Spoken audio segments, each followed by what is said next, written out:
도쿄올림픽이 1년도 채 남지 않은 가운데 최근 도쿄의 한 공원에서 방사능 수치가 높게 검출됐다는 소식이 전해져 불안감이 더욱 높아지고 있습니다. 그런데 방사능 문제와 더불어 독도 표기 문제도 커질 전망입니다.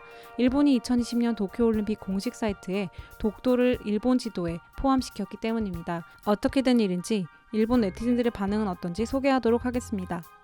영상 보기 전 구독과 좋아요 눌러주시면 감사하겠습니다. 23일 산케이 신문의 보도에 따르면 최근 한국은 일본 올림픽 조직위원회에 독도 표기에 대해 항의했습니다.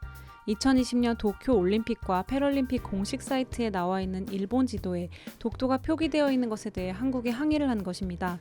하지만 일본 측은 독도는 국제법적으로 일본 고유의 영토라는 입장을 밝히며 한국 측의 항의를 받아들이지 않고 있습니다. 현재 상황과 아주 비슷한 일이 벌어졌습니다.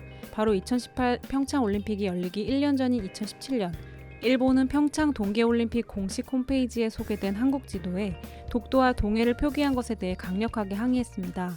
일본 정부는 올림픽의 규정 중 올림픽에서 어떠한 종류의 정치적 선전도 허용되지 않는다는 항목을 언급하며 독도와 동해 표기는 절대 받아들일 수 없다고 국제올림픽위원회인 IOC와 한국올림픽위원회에 항의했습니다.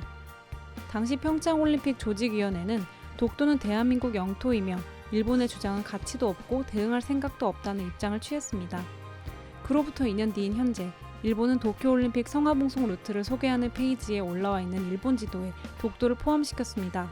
아주 작은 점으로 표시되어 있지만 그럼에도 독도를 표기한 것은 일본의 영토임을 의미합니다. 이러한 상황에 대해 일본 네티즌들의 반응을 조금 소개하도록 하겠습니다. 우길기도 붙이면 완벽하다. 올림픽을 기회로 전 세계에 다케시마를 어필하자.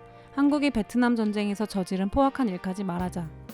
오지 마세요. 제발 오지 말고 절대 오지 마세요. 한국은 무리해서 참여하지 않아도 좋습니다. 그 편이 더 평화롭고 좋은 대회가 될 것입니다.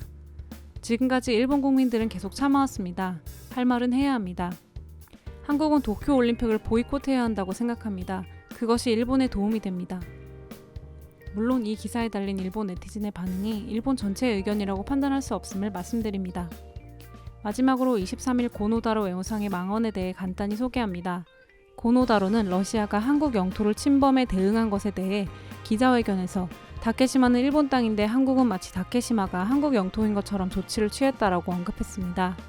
현재 두 국가의 관계가 악화되고 있는 시점에서 일본의 독도 표기와 고노다로의 망언은 마이너스 요소가 될 수밖에 없는 상황입니다.